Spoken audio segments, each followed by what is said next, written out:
The story of Gabriel DeLuca begins not with a choice but with a birthright soaked in crimson and shadow. In the heart of Brooklyn, where the cobblestone streets remember decades of whispered deals and silenced screams, the DeLuca family name carried weight heavier than iron. It was a name that made politicians sweat, judges look away, and entire neighborhoods fall silent when the black sedans rolled through. Gabriel was born on a bitter February night in 1985, during one of the coldest winters New York had seen in decades. The snow fell thick and relentless, blanketing the city in a deceiving purity that would melt away by morning, revealing the grime beneath. His father, Vincent DeLuca, stood at the hospital window, a Cuban cigar between his fingers, watching the snowflakes dance in the streetlight glow. Vincent wasn't a man who smiled often, but that night, something close to pride flickered across his weathered face. He had an heir. The empire would continue. From the moment Gabriel could walk, his education began. But it wasn't the kind taught in schools with chalkboards and textbooks. Vincent believed in lessons learned through observation, through presence, through the slow baptism into a world most people only glimpsed in movies.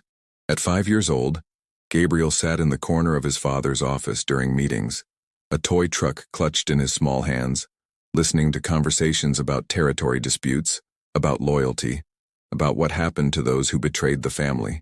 The words floated above his head like smoke, incomprehensible yet somehow absorbing into his consciousness. By the time he was 10, Gabriel understood the language of power. He knew that the men who visited their estate in the dead of night weren't friends but supplicants, seeking favor or mercy. He learned to read the subtle shift in his father's jaw that meant violence was imminent. He discovered that silence could be more threatening than any raised voice. Vincent never shielded his son from the reality of their world. Protection, he believed, came not from ignorance but from understanding. The DeLuca estate sat on the edge of Staten Island, a sprawling property surrounded by tall iron gates and security cameras that watched every angle. Inside, marble floors gleamed under crystal chandeliers, and oil paintings of Italian landscapes decorated walls that had absorbed countless secrets. It was beautiful in the way a gilded cage is beautiful. Gabriel's mother, Sophia, moved through those halls like a ghost, elegant and silent, her dark eyes carrying a sadness she never voiced. She would kiss Gabriel's forehead each night, her perfume a mix of jasmine and resignation, and whisper prayers in Italian that he didn't fully understand, but felt in his bones. School was a carefully orchestrated performance. Gabriel attended an elite private academy in Manhattan, driven there each morning by Marco, one of his father's most trusted soldiers. Marco was built like a wall with hands that could crush bone, but he was gentle with the boy, sometimes stopping for hot chocolate on cold mornings, never speaking about the gun beneath his jacket. At school, Gabriel was expected to excel, and he did. Straight A's, captain of the debate team, fluent in Italian and Spanish by 15, but he was also expected to remain separate, to form no deep friendships, to remember that he was different, special, marked. The other children sensed it, that invisible barrier. They included him in their games but never truly let him in. Gabriel became skilled at wearing masks, at being whoever the situation required, the charming classmate, the respectful student, the obedient son. But alone in his room at night, staring at the ceiling while the city hummed beyond his window, he felt the weight of a future he hadn't chosen pressing down on his chest like a physical thing. His real education intensified in his teenage years. Vincent began taking him to meetings in the back rooms of Italian restaurants in Little Italy, where the smell of garlic and tomato sauce mixed with cigar smoke and tension. Gabriel sat beside his father, learning to keep his expression neutral while deals were made, while threats were delivered in polite tones, while envelopes of cash changed hands beneath red-checkered tablecloths. He learned the hierarchy of their world, the intricate web of families and allegiances that stretched across the city and beyond. The Russos controlled the ports. The Carbone family had the construction unions. The DeLucas, Vincent's pride, dominated the gambling operations and provided protection to businesses across 3 boroughs. Protection. That was the word they used, though everyone understood what it truly meant. Pay us and nothing bad happens. Refuse, and tragedy arrives wearing many faces. Gabriel watched it happen once when he was 16, a restaurant owner in Queens.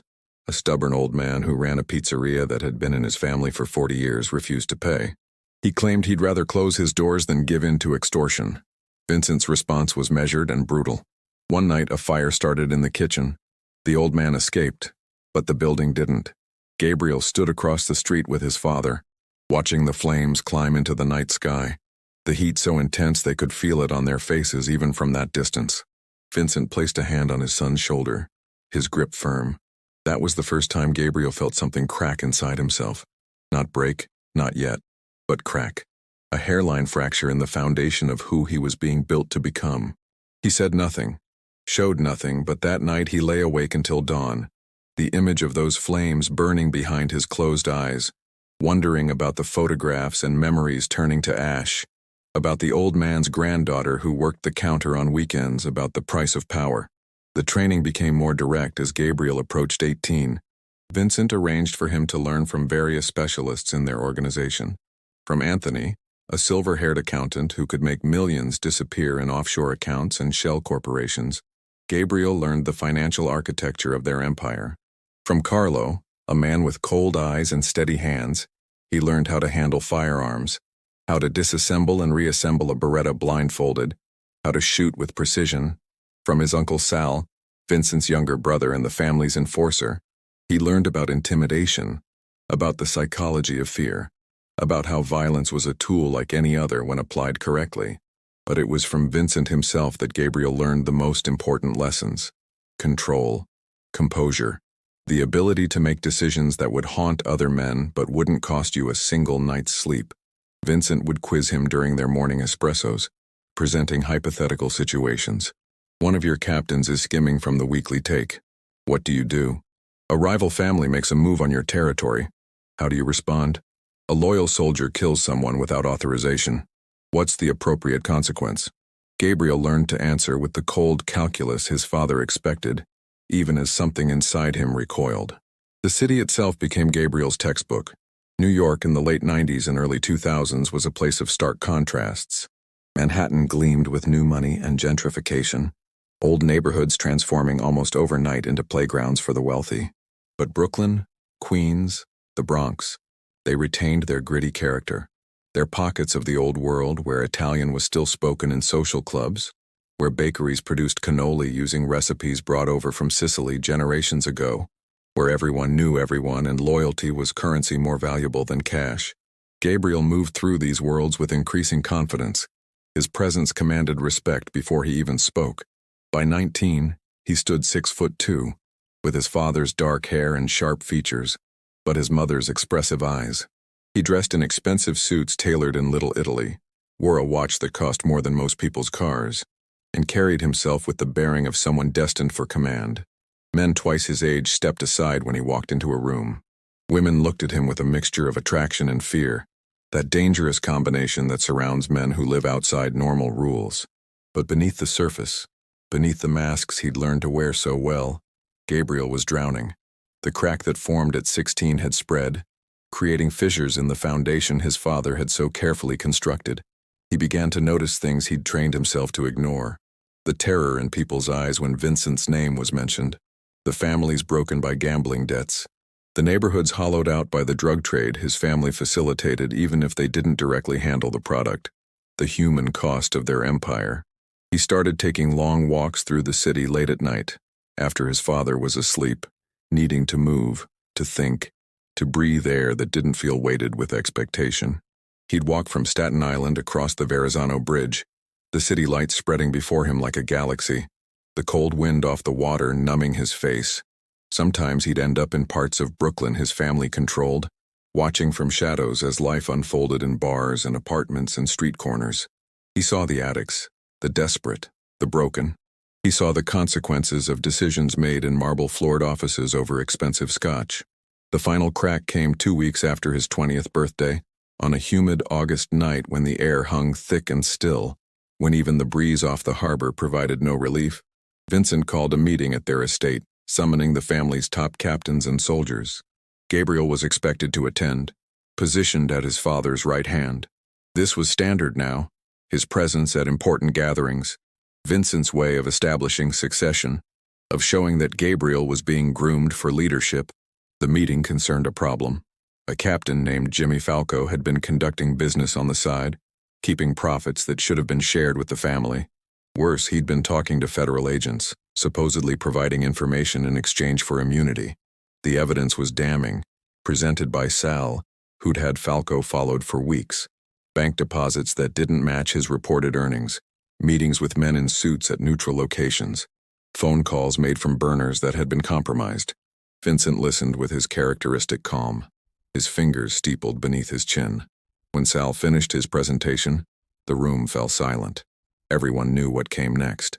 Everyone except Gabriel, who still believed even then that there might be another way. Banishment, exile, a forced retirement from the life. His mind raced through alternatives as his father stood, straightening his cuffs with deliberate care. What happened next would burn itself into Gabriel's memory with the permanence of a brand. Vincent ordered Falco brought in. The man was dragged into the room by two soldiers, his face already bruised, his expensive suit rumpled and torn. Falco was 45, married, father of 3 daughters Gabriel had met at family gatherings. He began pleading immediately, swearing his loyalty, claiming the evidence was fabricated, crying that he'd never betray the family. His voice cracked with genuine terror, snot running from his nose, all dignity abandoned in the face of what was coming. Vincent let him speak, let him exhaust himself with begging. Then, with a gesture so casual it made Gabriel's stomach turn, he nodded to Sal. What followed was methodical and brutal. Sal was an artist of pain, understanding how to prolong suffering, how to make examples that would be remembered and discussed in whispers for years. The room filled with sounds Gabriel had never heard a human make. Animal sounds of agony that seemed to bypass his ears and imprint directly on his soul. Gabriel stood frozen, his hands gripping the edge of the table so hard his knuckles went white. He wanted to close his eyes to look away, but he knew his father was watching him. This was a test. This was his final education.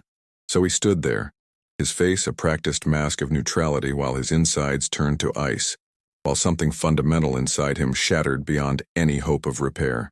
When it was finally over, when Falco's body was being wrapped in plastic sheeting for disposal, Vincent turned to his son. He placed both hands on Gabriel's shoulders, his grip firm, his eyes searching Gabriel's face for weakness. He found none, or thought he didn't. He smiled proud and spoke words that would echo in Gabriel's nightmares for years. That night, Gabriel didn't sleep. He sat in his room as dawn painted the sky purple and gold, still wearing his blood-stained clothes, staring at his hands.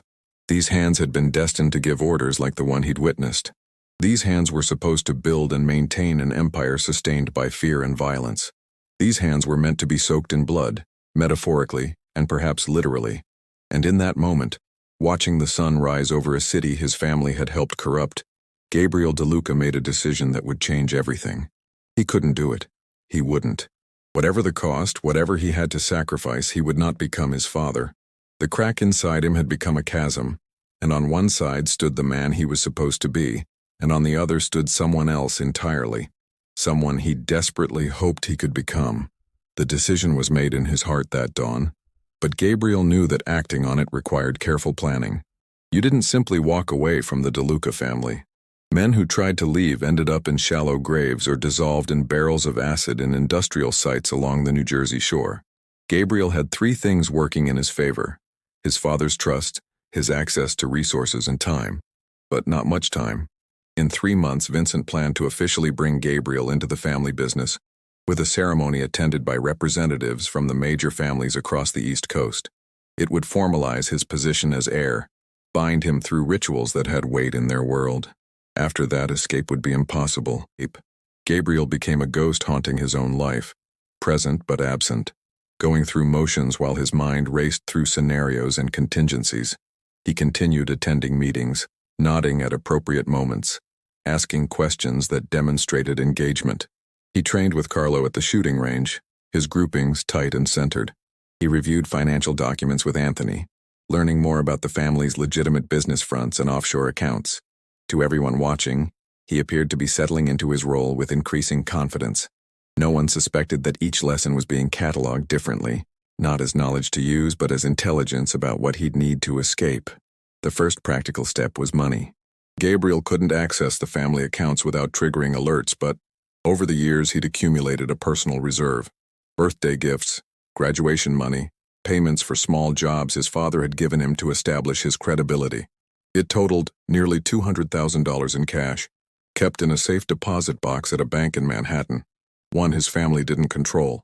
It was enough for a start, enough to disappear if he was smart about it. The second step was more complex: identity. He couldn't simply change his name through legal channels. His father had connections in every government office that mattered, people who owed favors or feared refusing them. Gabriel needed something untraceable, and that meant diving into a world parallel to his family's but separate from it. He remembered a conversation from years ago, overhead in his father's office, about a forger in Chinatown who specialized in documents so perfect they could fool federal systems. The man worked for various criminal organizations but maintained independence, a neutral party valued for his skill and discretion. Finding him took 2 weeks of careful inquiries, meetings in dim sum restaurants and karaoke bars, passing messages through intermediaries who asked no questions if the money was right. Finally, Gabriel sat across from Mr. Chen in the back room of an electronics repair shop that was obviously a front. Chen was 60-something, with silver hair and hands that moved with a jeweler's precision. He examined Gabriel with shrewd eyes that had seen every kind of desperation, every variety of person running from something. The conversation was brief and businesslike. Gabriel needed a complete identity package: social security number, driver's license, birth certificate, academic records. Everything required to exist as someone else in America's database society. Chen quoted a price that would consume a quarter of Gabriel's savings. The work would take 3 weeks. Gabriel paid half up front in cash, understanding that if Chen informed Vincent, the money would be the least of his concerns. But Chen was a professional, and professionals survived by honoring the implicit rules of their trade. Gabriel left with a burner phone that would ring once when the documents were ready. While waiting, Gabriel prepared for the psychological aspects of disappearance. He'd spent his entire life as Gabriel DeLuca, surrounded by people who knew him, recognized him, expected certain behaviors. He needed to become someone else, not just on paper but in reality. He began by changing small things, testing his ability to alter himself. He let his hair grow longer than his father approved. He started wearing contact lenses instead of the reading glasses he'd used since 16. He modified his speech patterns, dropping some of the Italian phrases that peppered his conversation, softening the hard edge of his accent.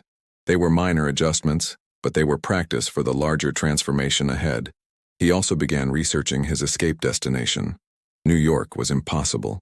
His father's reach extended throughout the 5 boroughs and into neighboring states. He needed somewhere large enough to disappear, but not so far that the journey itself would raise suspicions. After considering several cities, he settled on Los Angeles. The distance was significant, the population diverse and transient, and most importantly, the DeLuca family had minimal presence on the West Coast. Their empire was built on East Coast foundations, and while they had connections in California, they weren't embedded the way they were in New York. 3 weeks passed with agonizing slowness. Gabriel maintained his routine with obsessive consistency, knowing that any deviation might trigger his father's instincts. Vincent DeLuca hadn't built an empire by missing details. He noticed everything: the slight hesitation before answering, the glance held a moment too long, the tone that didn't quite match the words. So Gabriel became a perfect actor, channeling every ounce of concentration into the performance of his life. The burner phone finally rang on a Tuesday morning while Gabriel was alone in his room. Mr. Chen's voice provided an address in Flushing and a time: midnight. Gabriel spent that day in a state of controlled anxiety, his heart rate elevated but his exterior calm. At dinner, Vincent announced that representatives from the Genovese family would be visiting next week, an important meeting regarding cooperation in several ventures. Gabriel nodded, asked intelligent questions, gave every appearance of engagement while his mind screamed that time was running out. He left the estate at 11, telling Marco he was meeting friends at a club in Manhattan, something he did occasionally enough that it wouldn't raise flags. Marco drove him to the city, dropping him outside a venue in the meatpacking district where bass-heavy music spilled into the street and well-dressed young people lined up behind velvet ropes. Gabriel entered, immediately exiting through a side door he'd scouted weeks ago. He caught a cab to Flushing, watching through the rear window to ensure he wasn't being followed. The meeting with Chen was quick. A manila envelope changed hands containing Gabriel's new existence. Gabriel Rossi, born in Cleveland, Ohio, 22 years old. bachelor's degree from a mid-tier state university. The documents were perfect, aged appropriately, complete with a credit history showing moderate card use and timely payments. Chen had created not just papers, but a plausible life. Gabriel examined each document under the dim light, his hand steady despite the magnitude of what he held. This was real now. This was happening. The final step was the actual departure, and this required the most delicate timing. Gabriel chose the day of the Genovese meeting intentionally. The estate would be crowded with visiting families, security focused outward on protection. Vincent's attention divided among multiple concerns. It was the only window he'd have. That morning, Gabriel went through his normal routine. Breakfast with his father, espresso and fresh pastries from the bakery Vincent favored. They discussed the day's meetings, Vincent's expectations for Gabriel's conduct. Gabriel listened, nodded, asked a question about protocol that made his father smile with satisfaction. After breakfast, as guests began arriving, Gabriel excused himself to his room to change into the suit appropriate for formal family meetings. Instead, he packed a single duffel bag. Clothes purchased weeks ago, generic brands that could belong to anyone. The documents from Chen, all the cash he could easily carry. A photo of his mother taken before the sadness settled permanently in her eyes. He left behind his expensive suits, his designer watches, his entire wardrobe of a life he was abandoning. He left behind photographs, awards, every physical piece of Gabriel DeLuca. The room looked strangely empty with just the furniture remaining, like a stage set after the actors had departed. The estate had a vulnerability Gabriel had identified years ago during a teenager's exploration, a section of the exterior wall, obscured by overgrown hedges, where the security camera's angle created a blind spot. It was a 40-second window to reach the fence and climb over. He'd never mentioned it, some instinct even then telling him to keep secrets, to maintain options. He waited until the guests were settled in his father's office, until Marco and the other security were positioned at strategic points throughout the house and grounds. Then he moved, duffel bag over his shoulder, walking with purpose through hallways he'd known his entire life. The kitchen staff barely glanced at him. Why would they? He was the heir. He belonged everywhere in this house. The blind spot was exactly where he remembered. Gabriel counted seconds in his head, timing the camera's rotation. When the moment came, he moved with sprinting speed, crossing open ground, reaching the fence, throwing the bag over and following it in a scramble that left his hands scratched and his suit jacket torn. On the other side, he landed in weeds and garbage, the glamorous estate replaced instantly by the reality of the neighborhood beyond. He didn't look back. Couldn't. Looking back would make it real in a way he wasn't ready for. Instead, he walked to the nearest bus stop, a 20-minute walk that felt like crossing continents. The bus took him to the Staten Island ferry terminal. He rode the ferry to Manhattan, standing on the deck in the cold wind, watching the Statue of Liberty pass by, a symbol of freedom he'd never truly felt before this moment. In Manhattan, he caught a cab to Port Authority. He'd purchased a bus ticket to Los Angeles weeks ago, using cash, under his new name. The bus departed at 3 in the afternoon, a 48-hour journey across the country with stops in countless small towns. Gabriel Rossi, as he now had to think of himself, boarded with his single bag, finding a window seat near the back. As the bus pulled away from the terminal, as New York's skyline receded behind him, he felt the weight of 20 years begin to shift. The journey was surreal, almost dreamlike. Pennsylvania, Ohio, Indiana. The landscape transformed from coastal urban to heartland agricultural. Gabriel pressed his forehead against the window, watching America unfold in truck stops and small-town main streets. He dozed fitfully, jerking awake with his heart pounding, half expecting to see Marco or Sal boarding the bus. But it was just other passengers, tired travelers with their own stories, their own destinations. Somewhere in Kansas, as dawn broke across endless plains painted in gold and amber, Gabriel fully understood what he'd done. He'd walked away from billions of dollars in assets. He'd abandoned his mother, who would wake this morning to find him gone. He'd made himself a target for his father's wrath, which would be apocalyptic. Vincent didn't tolerate betrayal, and leaving the family was the ultimate betrayal. Men would be looking for him, professional hunters who specialized in finding people who didn't want to be found. But he'd also, for the first time in his life, made a choice that was purely his own, not influenced by expectation or tradition or fear. The terror was immense, but underneath it ran a thin stream of something else. Hope, maybe, or possibility. The idea that he could become someone other than what he'd been born to be. Los Angeles appeared on the horizon as the bus descended through mountains into a valley hazed with smog and possibility. The city sprawled endlessly, a horizontal metropolis so different from New York's vertical intensity. Gabriel stepped off the bus at Union Station with stiff legs and a determination forged during 3,000 miles of self-reflection. His plan was simple in concept, difficult in execution. He would disappear into Los Angeles's vast population. He would build a new life, a legitimate life, and somehow he would find a way to atone for 20 years of being complicit in violence and exploitation. He didn't know how yet, didn't have a roadmap, but he had something he'd never had before: freedom to choose his own path. The first month in Los Angeles was dedicated to establishing basic existence. He rented a small studio apartment in Koreatown, a neighborhood of dense population and cultural complexity where anonymity was easy. He opened a bank account under his new name, depositing money in careful increments that wouldn't trigger reporting requirements. He got a job as a security guard at a hospital, overnight shifts that paid cash and asked few questions, perfect for someone rebuilding identity from scratch. The hospital was called St. Catherine's, a mid-size facility in East Los Angeles, serving a primarily working-class population. Gabriel's shifts ran from 11 at night until 7 in the morning, patrolling hallways, monitoring entrances, ensuring the night passed without incident. It was during these shifts that something unexpected happened. He began paying attention to the work happening around him. Trauma surgeons in blood-stained scrubs running toward operating rooms, emergency room nurses maintaining calm authority amid chaos, paramedics wheeling in gunshot victims, overdoses, car accident survivors, life and death decisions made in moments, people fighting desperately to save strangers because that's what their oaths demanded. Gabriel found himself drawn to it, this world of healing that existed in such stark contrast to the world of harm he'd known. He began reading medical textbooks in the hospital's library during quiet hours. Basic anatomy, emergency medicine, surgical procedures. The words were fascinating. Complex systems explained with scientific precision. He learned about the human body's incredible resilience and its terrible fragility.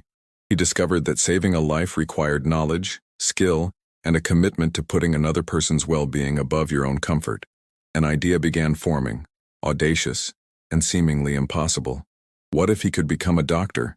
What if Gabriel Rossi could do with his life what Gabriel DeLuca never could? Actually help people instead of exploiting them. The obstacles were enormous. He had no undergraduate science prerequisites. Medical school required years of dedication and substantial money. His constructed identity would be scrutinized during application processes. 1,000 reasons existed why it couldn't work. But Gabriel had learned something during his escape. Impossible just meant difficult. He started taking community college classes, biology and chemistry, getting evening shifts at the hospital to accommodate his studies.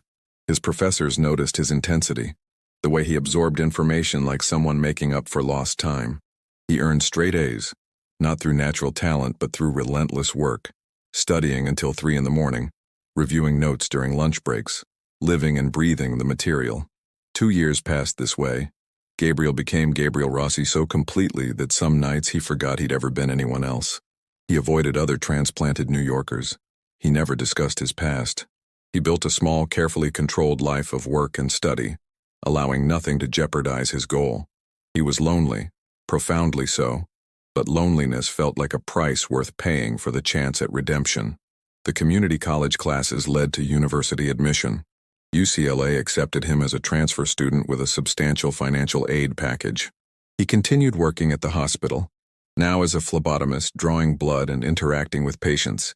An older nurse named Ruth took an interest in him, mentoring him through the hidden curriculum of hospital culture.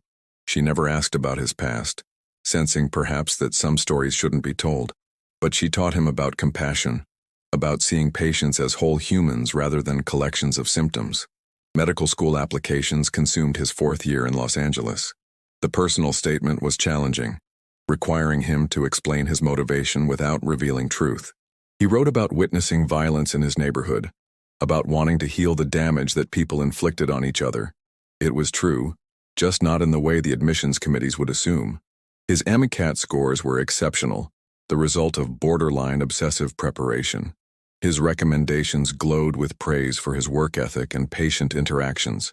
The acceptance letter from USC's Keck School of Medicine arrived on a Tuesday afternoon, 5 years after he'd stepped off a bus with a single duffel bag and a desperate hope. Gabriel held the letter in his hands, reading it 3 times to be sure it was real. Someone was laughing in the apartment above him, children playing in the courtyard outside. Normal sounds of normal life. He'd done it. Against impossible odds, through years of grinding work, he'd created a path forward. That night, for the first time since leaving New York, he allowed himself to cry. For the boy he'd been, trained for violence. For his mother, who he hoped had forgiven his disappearance. For Jimmy Falco and all the other victims of his father's empire. And for himself. For the weight he'd carried and the long journey still ahead. Medical school would be brutal. 4 years of exhaustion and competition. Then residency. More years of 100-hour weeks.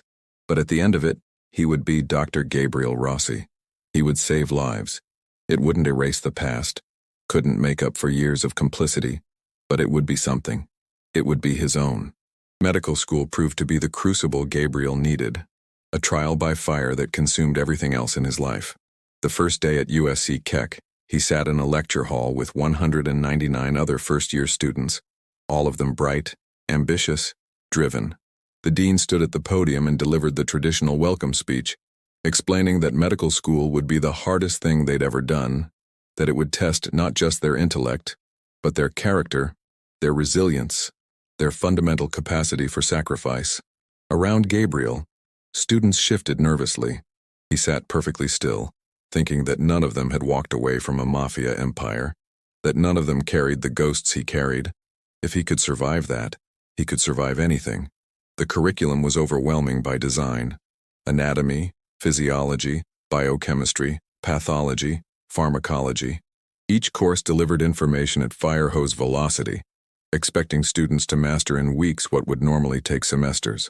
Gabriel adapted by treating it like the training his father had given him, with one crucial difference. This training taught him to save lives rather than end them.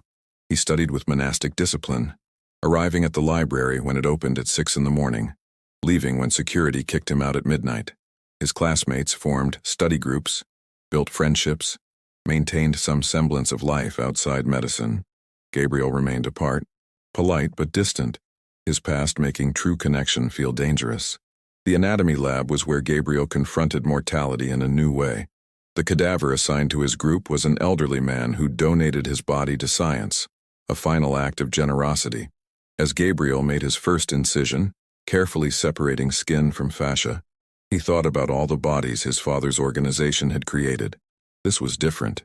This body was teaching them, serving a purpose even in death. The contrast made his hands shake until he forced steadiness through sheer will. Over the following weeks, as they systematically dissected every system, Gabriel developed a profound respect for the human body's complexity. This vessel that could be destroyed so easily was also an engineering marvel.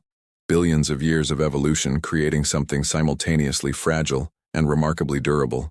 Second year brought clinical rotations, finally allowing students out of classrooms and into hospitals. Gabriel's first rotation was internal medicine at County USC, a massive public hospital serving Los Angeles's most vulnerable populations. The patients were uninsured, undocumented, chronically ill, often arriving at the emergency room only when conditions became life-threatening. Gabriel saw poverty's face here, saw how social determinants of health created cascading crises. Diabetics who couldn't afford insulin. Cancer patients diagnosed in late stages because they'd avoided doctors they couldn't pay. Children with asthma, living in apartments with mold and vermin. It was during this rotation that Gabriel understood the true scope of harm beyond direct violence. His father's world operated on explicit brutality, but this was structural violence. Systems that crushed people through neglect and indifference.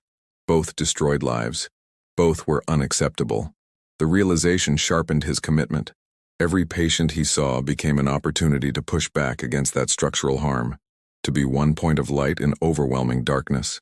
His attending physician, Dr. Elizabeth Chen, noticed Gabriel's intensity.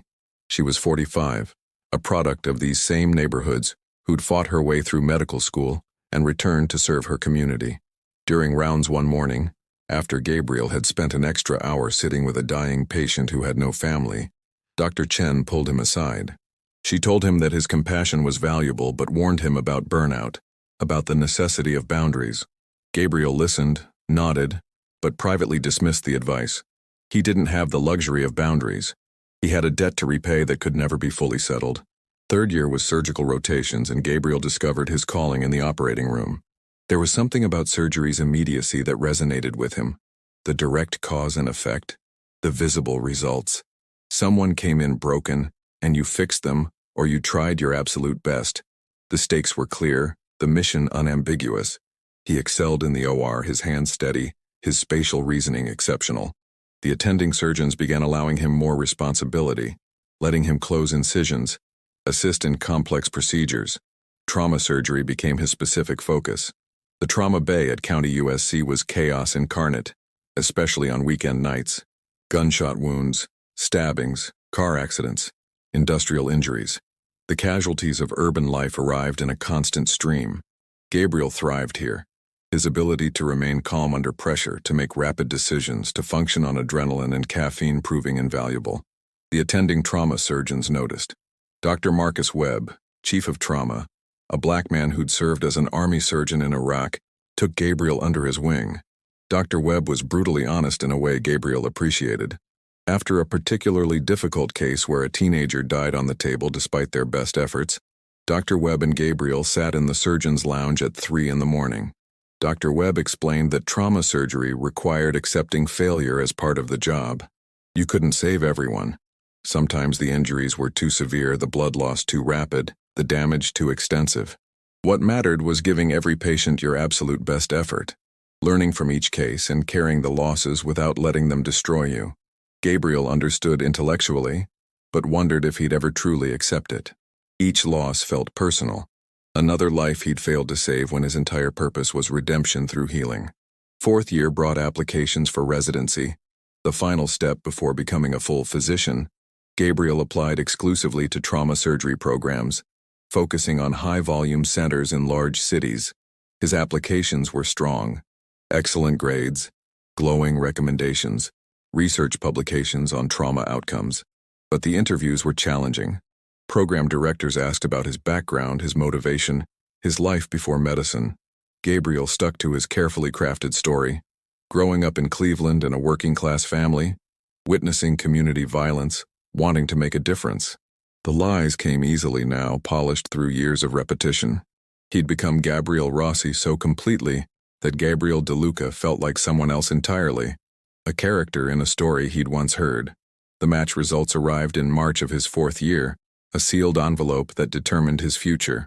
Gabriel opened it alone in his small apartment, the same apartment he'd rented 8 years ago, never seeing the point in upgrading when he was barely there anyway. Inside, New York Presbyterian Hospital, trauma surgery residency. He stared at those words for a long time, feeling the universe's sense of irony.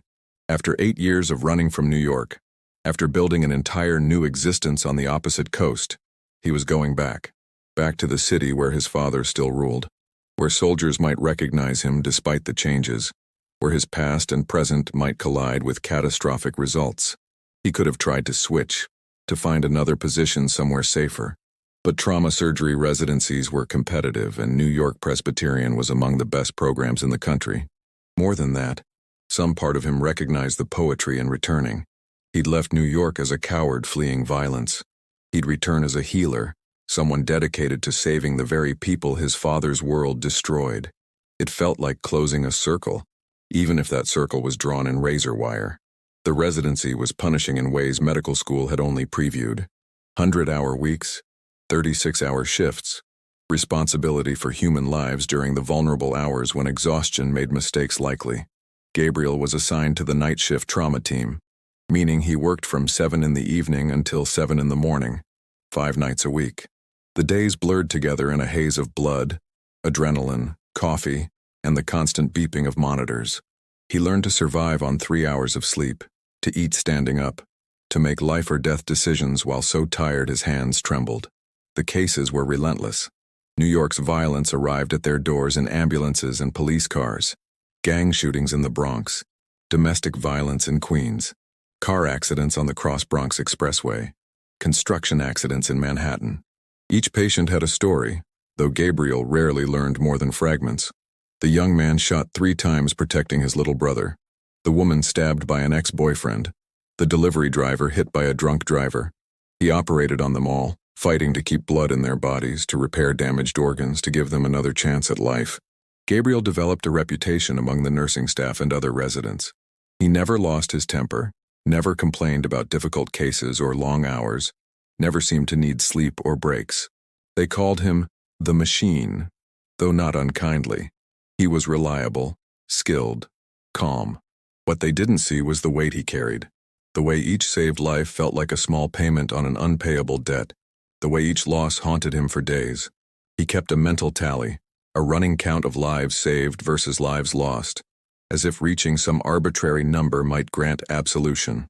3 years into residency, he'd become one of the program's strongest surgeons, often called to assist on the most complex cases. He could crack a chest and perform open-heart massage. He could repair a severed aorta. He could piece together shattered organs and reconstruct a person's anatomy when trauma had rearranged everything. The skills he'd developed felt almost supernatural. The ability to open a human body and navigate its interior with confidence born from hundreds of repetitions. His hands, which had been destined to order violence, instead performed miracles of healing. He maintained his isolation, keeping relationships with colleagues professional but distant. A few nurses tried to get closer, intrigued by the mysterious surgeon who never talked about his past or his personal life. He deflected gently, using exhaustion as an excuse, which wasn't entirely false. One of the other residents, a woman named Sarah who'd grown up in Manhattan, kept insisting she recognized him from somewhere. Gabriel's heart stopped each time she mentioned it, but he maintained his composed facade, joking that he just had one of those faces. Eventually, she stopped mentioning it, though sometimes he caught her watching him with puzzled curiosity. The close calls with recognition made him more careful. He avoided Little Italy, Staten Island, any neighborhood where DeLuca influence might be strong. He never went to Italian restaurants or social clubs where old men gathered. He kept his head down, moving between hospital and apartment like a ghost. Sometimes late at night, walking home through empty streets, he'd wonder about his mother, about whether she'd grieved for him or understood why he'd left. He wondered if his father had eventually stopped looking, or if soldiers were still out there, checking faces against photographs that were now a decade old. The 5th and final year of residency brought chief resident responsibilities. Gabriel was chosen to lead the night shift trauma team, supervising junior residents, making final decisions on care. It was simultaneously an honor and a burden. Now when patients died, it was his call that had determined their treatment. The weight was crushing some nights, standing over a body they'd fought to save, telling the family that their loved one hadn't made it, watching hope die in their eyes. He got better at delivering bad news, learning the right words and tone, but it never got easier. Each notification felt like another mark against his soul. But the saves made everything worthwhile. The teenager wheeled in with a knife wound to the heart, who Gabriel opened up right there in the trauma bay, who survived because they'd acted in seconds rather than minutes. The construction worker whose leg they'd saved despite horrific crushing injuries. The young mother hit by a car while crossing the street with her daughter, who lived to see that daughter graduate high school, because Gabriel and his team had transfused 40 units of blood and spent 7 hours repairing her liver and spleen. These were the moments that justified the exhaustion, the isolation, the constant proximity to death. His final months of residency coincided with one of New York's coldest winters in years, temperatures dropping below zero, snow piling up in gray mountains along sidewalks. The cold brought different traumas: homeless people with severe frostbite, elderly patients who'd fallen on ice, a spike in house fires from space heaters. Gabriel worked through it all, his body running on muscle memory and stimulants, his mind sharp despite sleep deprivation. He was scheduled to complete residency in June, exactly 10 years after leaving New York the first time. He had job offers from several hospitals, including New York Presbyterian, who wanted him to stay on as an attending surgeon. Gabriel hadn't decided yet. Part of him wanted to leave New York again, to find somewhere his past couldn't reach.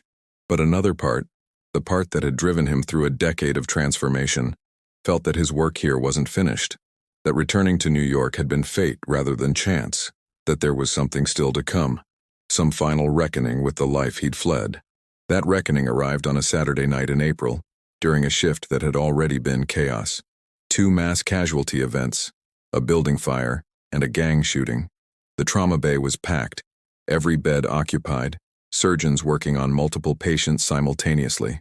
Gabriel was in OR2, operating on a gunshot wound to the abdomen, when a nurse called through the intercom that another critical patient was arriving, a minor with multiple gunshot wounds. Children got priority in trauma. Gabriel had his junior resident close up his current patient and ran to the trauma bay, still in his blood-stained surgical gown. The paramedics wheeled in a boy, maybe 13, unconscious, 3 gunshot wounds visible. But it wasn't the boy that made Gabriel's world stop.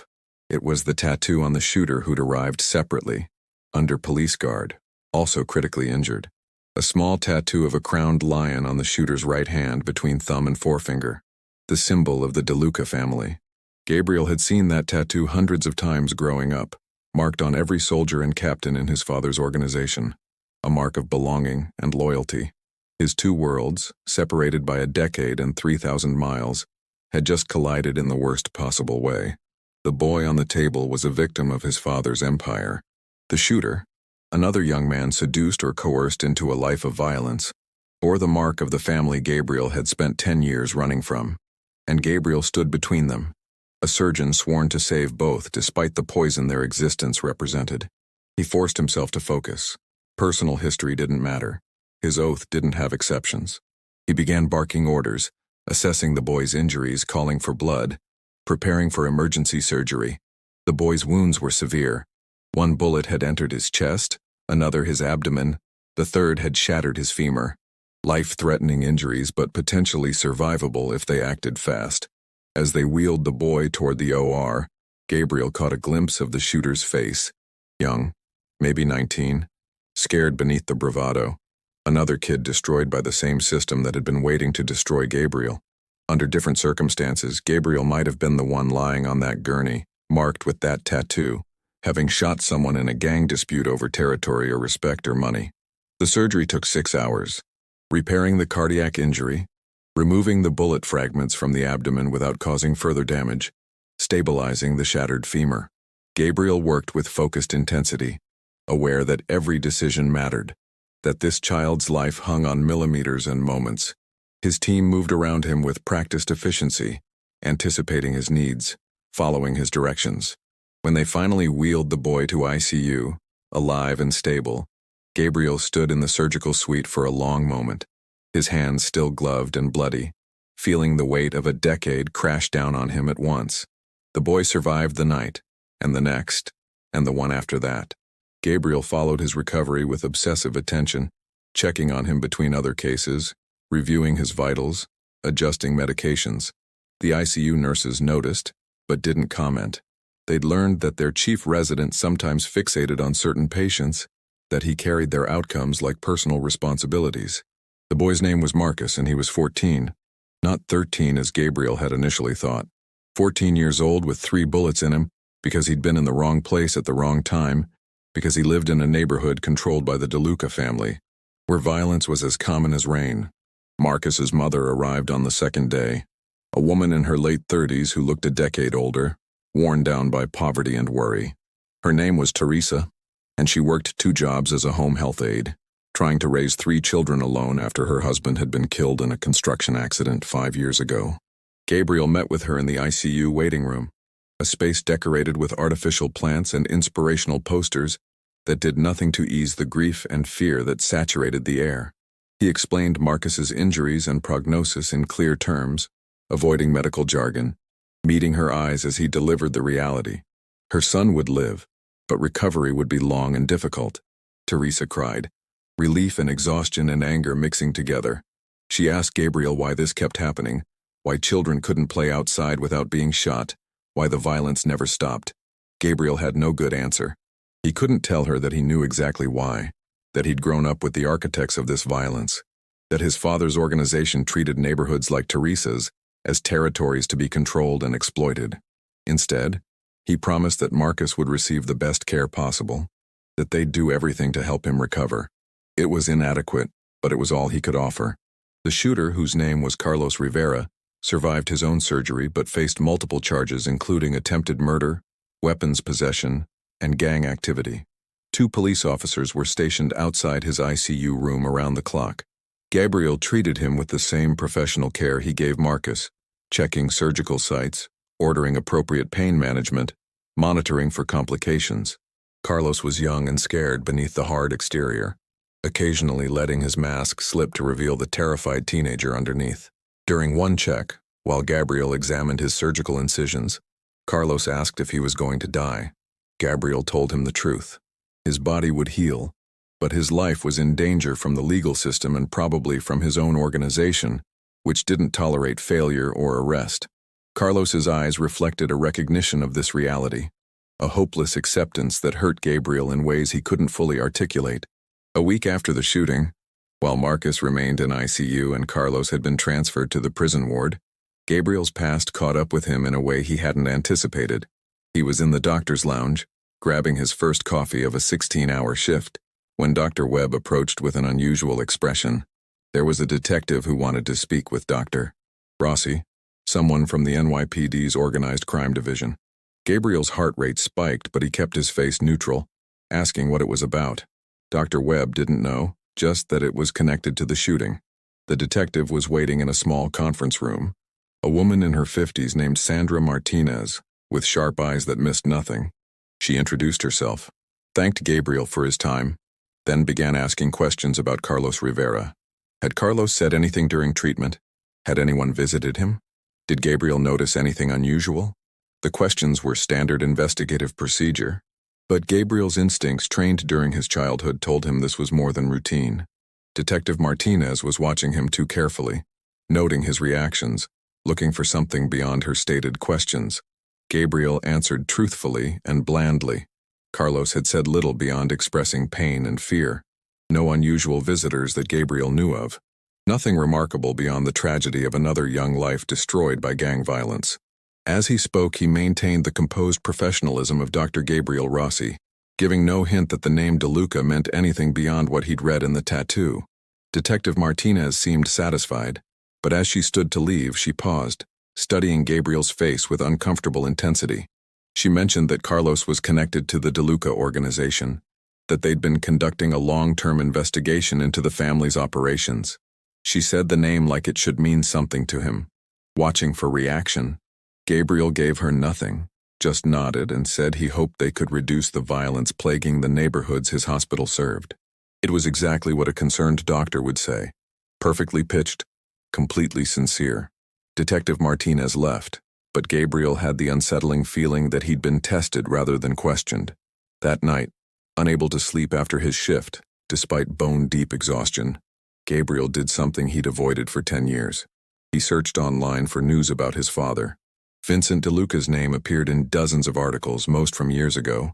The FBI had been investigating the family for decades, occasional arrests of low-level soldiers, but never touching the leadership. Vincent had been photographed at various events, always impeccably dressed, always with that same controlled expression Gabriel remembered. In the most recent photos, dated 3 months ago, Vincent looked older, grayer, but still imposing, still in control. The empire hadn't crumbled in Gabriel's absence. If anything, it had grown, expanding into legitimate businesses as fronts, building connections with politicians and business leaders. There was no mention of Gabriel himself, no news stories about a missing heir. Either Vincent had kept his departure quiet, a private family shame, or the media simply didn't care about a son who'd walked away.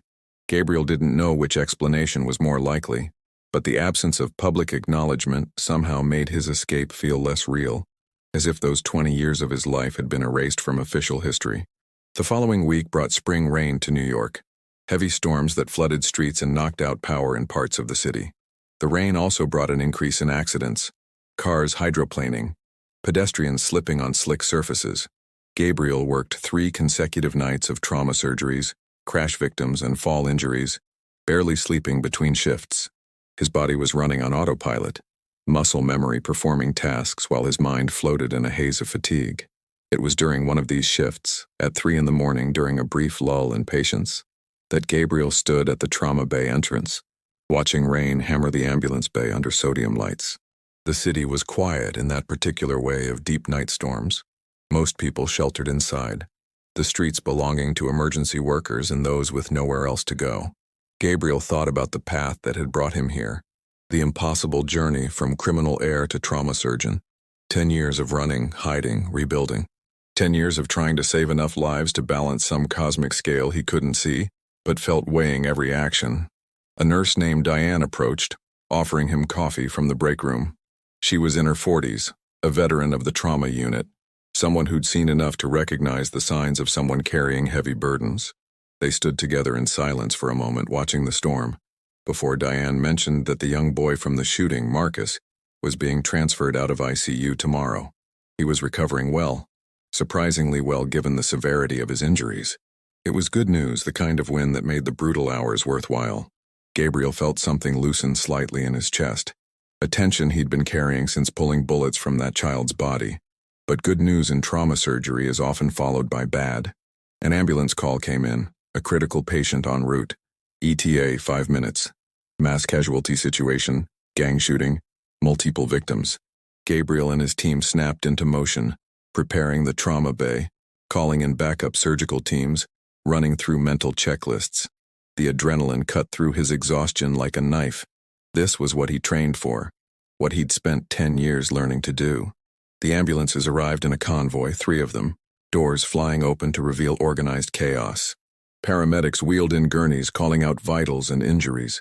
Gabriel took charge, triaging patients, assigning teams, moving with practiced efficiency through the controlled disaster. 4 victims, all young men in their 20s, all with multiple gunshot wounds. Gang dispute in the Bronx that had escalated into a gunfight. The kind of violence that had been occurring in New York for decades, that would probably continue for decades more.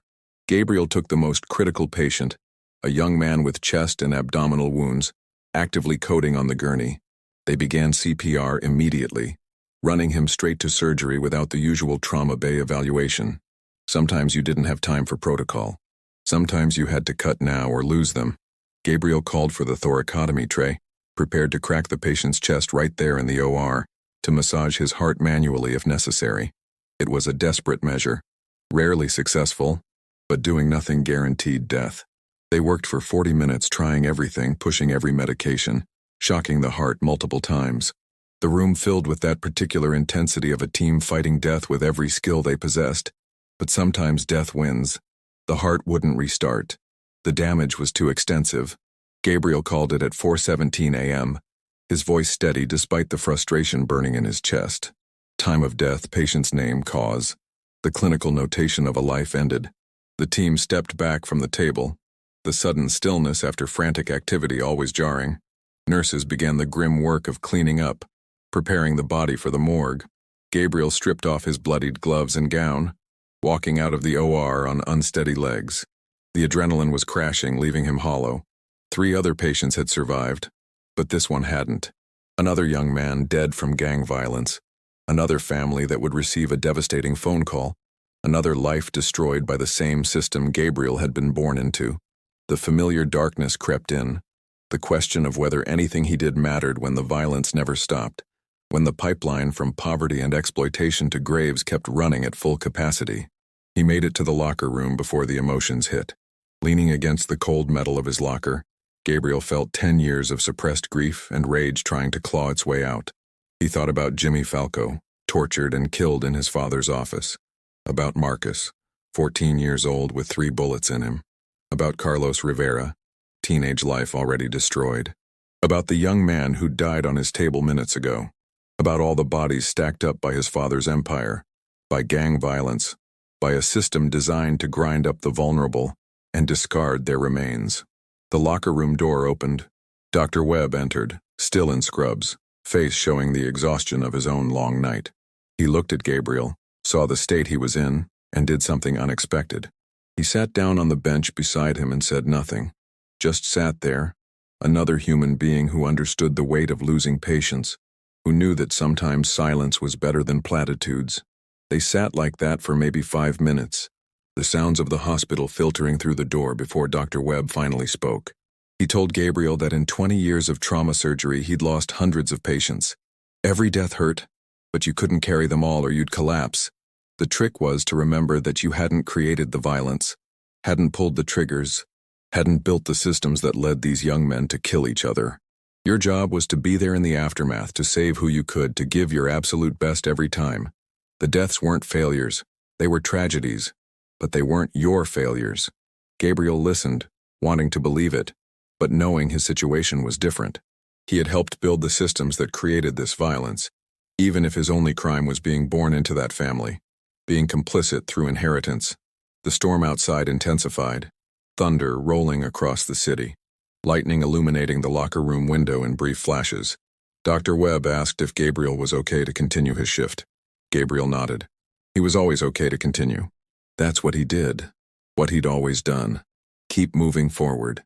Keep working. Keep trying to save just one more life. Dr. Webb squeezed his shoulder, a brief gesture of solidarity, then left to check on his own patients. Gabriel splashed cold water on his face, changed into fresh scrubs, and returned to the trauma bay. There were still 6 hours left in his shift, and trauma didn't stop for personal crises. A car accident came in, then a domestic violence victim, then an overdose. Gabriel treated them all with the same focused attention, compartmentalizing the earlier loss, doing his job. It was almost 7 a.m., almost end of shift, when the call came that would change everything. Security desk on the radio saying there were men in the parking lot asking for Dr. Rossi. Not asking for a patient, not asking for directions, asking specifically for him by name.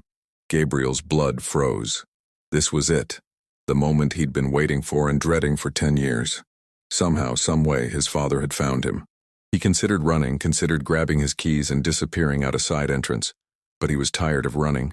He'd spent a decade building a new life, becoming someone worthy of respect.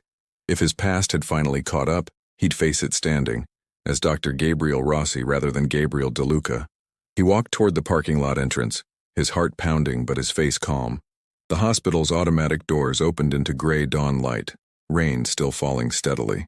And there, parked across multiple spaces, were 3 black SUVs with tinted windows, the kind of vehicles he'd ridden in his entire childhood, the kind that screamed organized crime to anyone paying attention. Men stood around the vehicles, 4 of them that Gabriel could see, wearing long coats despite the warm rain, their postures radiating menace.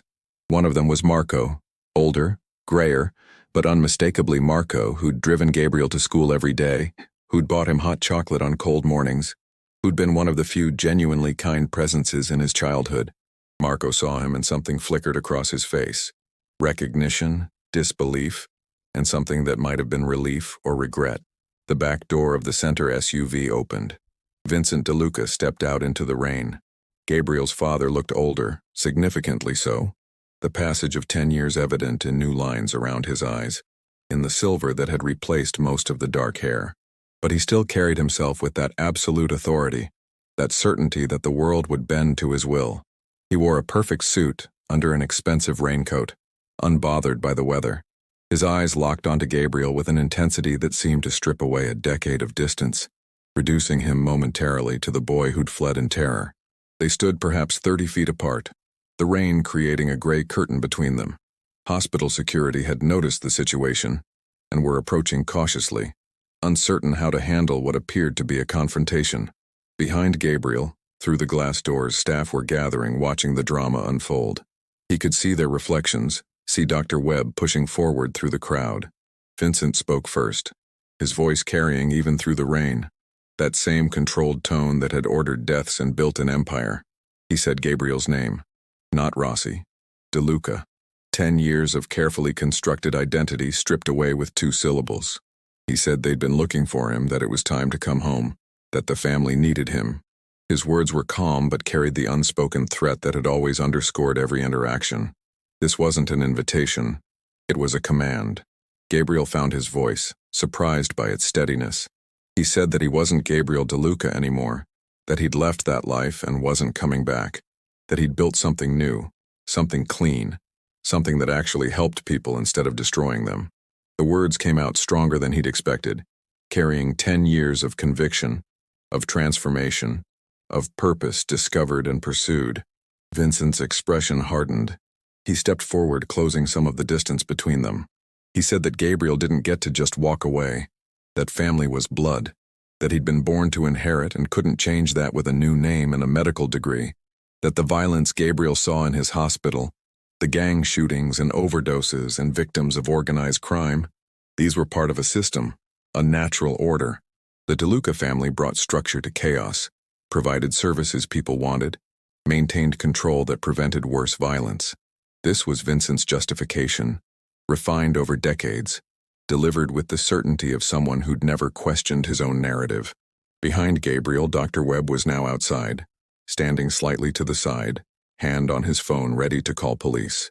Other staff had followed, forming a barrier of witnesses. Hospital security was radiating out, surrounding the scene. An ambulance pulled into the bay, paramedics pausing at the site of the confrontation, unsure whether to proceed. The normal operation of the trauma center had stopped, everyone focused on this moment. Gabriel thought about all the patients he'd treated. Marcus with 3 bullets from a DeLuca soldier. The young man who died on his table hours ago. Another casualty of gang violence his father's organization perpetuated. The overdose victims. The domestic violence survivors. The children caught in crossfires. He thought about Jimmy Falco tortured to death for the crime of trying to save himself. About his mother's sad eyes. About 10 years of trying to atone for simply being born into this family. He told his father that he was wrong, that the DeLuca empire didn't bring order, it brought death, that every dollar of profit was soaked in blood, that the services they provided destroyed communities, that the control they maintained was just organized oppression, that Gabriel had spent 10 years learning what it meant to actually help people, to save lives instead of taking them, to build instead of destroy, that he'd treated dozens of victims of his family's enterprise, had held their hands as they died, had told their families the terrible news, that he knew the true cost of Vincent's empire and refused to be part of it. The rain intensified, thunder rolling overhead. Vincent's face showed the first crack in his composure. He said that Gabriel was naive, that the world didn't work the way he thought, that legitimate business and criminal enterprise were separated only by degrees of honesty, that their family had provided for Gabriel, protected him, given him advantages he was throwing away, that there were consequences for betrayal, that even a son couldn't walk away without paying a price. It was a threat, thinly veiled. Gabriel knew what his father was capable of, knew that Vincent had ordered deaths for less than the disrespect of abandonment. But standing there in the rain, surrounded by colleagues who'd become his real family, 30 feet from a building where he'd spent 10 years learning to heal, Gabriel felt something he'd never fully felt before. He felt free, not safe, not untouchable, but free from the fear that had ruled his life for 20 years before his escape. An ambulance siren cut through the tension. Another critical patient arriving, needing immediate care. The paramedics were waiting, looking at Gabriel, needing him to either clear the entrance or help them unload. Dr. Webb called Gabriel's name, a question and a reminder. People needed him. His real work was waiting. The life he'd built was calling him back. Gabriel made his choice. He turned his back on his father, walking toward the ambulance. Behind him, he heard Marco's voice, urgent, saying something to Vincent. He heard footsteps, rapid, and tensed for violence. But it was Dr. Webb, moving to stand beside him, a wall of support. Then other staff forming a line between Gabriel and the SUVs, a living barrier. They didn't know the whole story, but they knew their colleague was being threatened and they stood together in protection. The paramedics opened the ambulance doors, revealing a woman on a gurney, clearly in distress. Gabriel snapped into doctor mode immediately, assessing her condition as they wheeled her toward the trauma bay. Multiple injuries from a car accident, possible internal bleeding, needs immediate surgery. His team materialized around him, everyone falling into their practiced roles. As they pushed through the hospital doors, Gabriel glanced back once.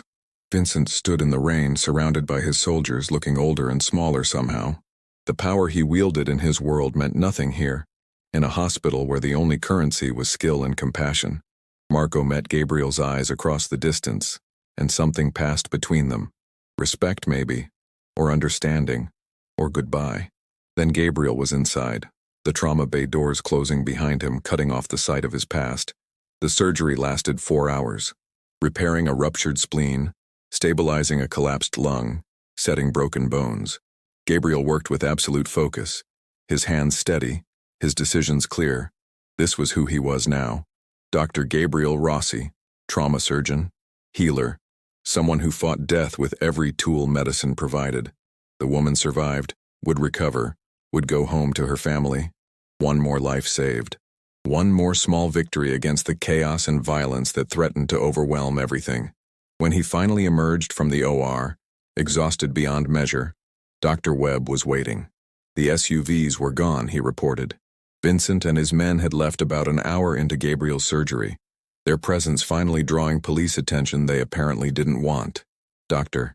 Webb asked if Gabriel was okay, if he needed to talk, if he was in danger. Gabriel considered the questions, then shook his head. He didn't know if he was in danger, couldn't predict what his father might do next, but he was okay. More than okay, actually. He'd faced his past, chosen his present, and reaffirmed his future. Whatever came next, he'd handle it. The next few weeks passed in anxious anticipation, but the feared retaliation never came. No more SUVs in the parking lot, no threatening messages, no soldiers appearing in the night. Gabriel continued his residency, treating the endless stream of trauma that New York provided. He checked on Marcus regularly, watching the boy's remarkable recovery. Marcus would carry scars, both physical and psychological, but he'd survive. Teresa, his mother, thanked Gabriel repeatedly, calling him an angel, not knowing the irony of blessing someone who'd come from the very organization that had nearly killed her son. Gabriel never heard from his father again.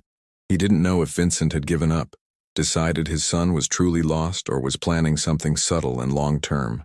He didn't know if the confrontation had closed that chapter or merely paused it. What he knew was that he'd chosen, clearly and publicly, to be Dr. Gabriel Rossi, that the 10 years of transformation were real, that the person he'd become was more authentic than the person he'd been born to be. He completed his residency with honors, accepting the position as an attending trauma surgeon at New York Presbyterian. His life settled into a routine of night shifts, complex surgeries, teaching residents, pushing back against death one patient at a time. It wasn't the life he'd been born to live, wasn't the empire he'd been destined to inherit. It was better. It was his. Years later, Gabriel would still sometimes think about that morning in the rain, his father standing in the parking lot, the moment of choosing between two paths. He'd chosen healing over harm, service over power, redemption over inheritance. The DeLuca empire continued without him, Vincent presumably finding another heir or distributing power among lieutenants. Gabriel occasionally saw news reports about organized crime arrests, wondering if his family was mentioned, but he stopped searching for Vincent's name. That world no longer had claim on him. What he had instead were the lives he saved. The patients who walked out of his hospital who would have died without his skill. The residents he trained, passing forward knowledge that would save thousands more. The incremental push against violence and chaos that defined trauma surgery. It wasn't enough to erase his first 20 years, wasn't sufficient atonement for being born into blood and power, but it was something. It was his own. On quiet nights in the trauma bay during the rare moments between patients, Gabriel would sometimes stand where he'd stood that storm-soaked morning, looking out at the ambulance bay. He'd remember the boy he'd been, trained for violence, destined for darkness. He'd think about the man he'd become through a decade of desperate transformation, and he'd feel, not happiness exactly, but something close to peace. He'd been born to rule an empire built on suffering. He'd chosen instead to heal the suffering that empires created. It was the most important choice he'd ever made, the decision that defined him more than blood or birthright ever could. The ambulance siren would sound again, pulling him back to the present. Another patient arriving. Another chance to save a life. Another small act of redemption.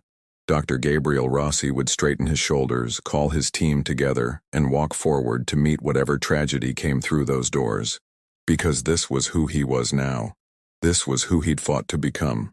And no amount of blood or history could change that choice. The rain continues to fall on New York City, washing the streets clean for another day. Somewhere in a marble-floored mansion, an aging crime boss sits alone with his memories and his empire. And in a hospital that never sleeps, a surgeon begins another shift, ready to fight death with every skill he possesses, living proof that we are not defined by where we come from, but by the choices we make when it matters most. Thank you for experiencing this story. If you want to follow more incredible and emotional stories like this, Subscribe to the channel and activate the bell so you don't miss any of our narratives. Every story here is crafted to move you, make you think, and show that transformation is always possible. See you in the next story.